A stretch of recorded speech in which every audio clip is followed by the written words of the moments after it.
नमस्कार दोस्तों, online learning steno channel में आप सभी का स्वागत है। 80 शब्द प्रति मिनट की गति से संपादकीय डिक्टेशन स्टार्ट। दुनिया में उनकी प्रतिष्ठा हिंदुस्तानी शास्त्रीय संगीत के एक अहम हस्ताक्षर के रूप में दर्ज की जाएगी, लेकिन सच यह है कि वे बहुमुखी प्रतिभा के धनी थे।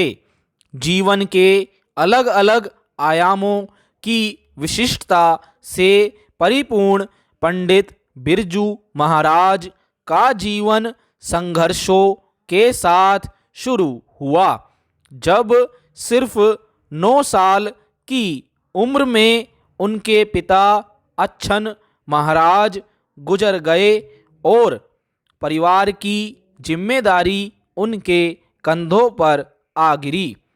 उनका जन्म 4 फरवरी 1938 को हुआ था और इस लिहाज से देखें तो आज़ादी के पहले जिस दौर में व्यवस्था में वे पले बड़े थे, उसमें समझा जा सकता है कि खुद को और परिवार को संभालते हुए उन्होंने आगे चलकर जीवन का जो मुकाम हासिल किया, उसके लिए उन्हें कितने और किस तरह के संकटों से गुजरना पड़ा होगा। वे लखनऊ के कथक बिंदादिन घराने में पैदा हुए थे, लेकिन बचपन में ही कई चुनौतियों से घिरने के साथ साथ उन्होंने इस परंपरा को कायम रखा और अपने पिता अच्छन महाराज और चाचा शंभू की पंक्ति में ही अपनी जगह बनाई। दरअसल पंडित बिरजू महाराज को कला के क्षेत्र में एक ऐसे अनोखे संस्थान के तौर पर देखा जाने लगा था, जिन्होंने संगीत की दुनिया में अपनी प्रतिभा से कई पीढ़ियों को प्रभावित किया था।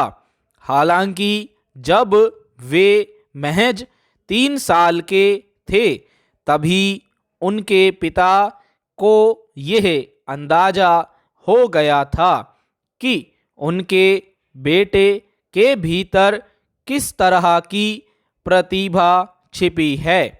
इसी के मुताबिक उन्होंने उनका प्रशिक्षण भी शुरू किया था, मगर अच्छन महाराज की असमय मृत्यु हुई और फिर बृजमोहन के प्रशिक्षण का जिम्मा उनके चाचा ने उठा लिया।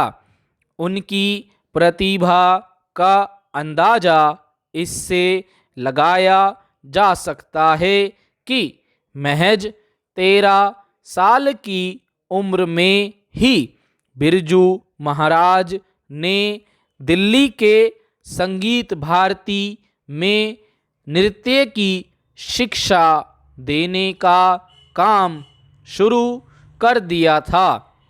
संगीत की दुनिया में अपनी मौजूदगी दर्ज करने के साथ ही बृजमोहन पहले बिरजू और फिर बिरजू महाराज के नाम से मशहूर हुए। इस क्षेत्र में बिरजू महाराज की भूख केवल ज़्यादा से ज़्यादा सीखने तक सीमित नहीं थी, बल्कि हर वक्त वे नया रचने के लिए खुद को तराशते रहे।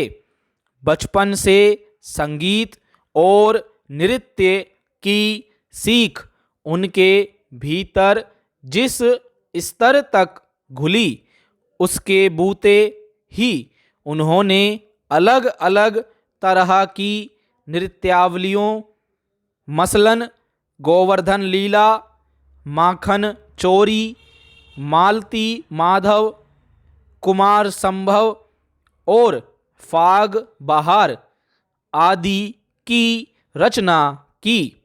ताल और वाद्यों की अपनी खास समझ का ही यह हासिल था कि उन्होंने तबला, पखावज, ढोलक, नाल और वायलिन, स्वरमंडल और सितार जैसे वाद्य यंत्रों के सुरों का भी ज्ञान अर्जित किया।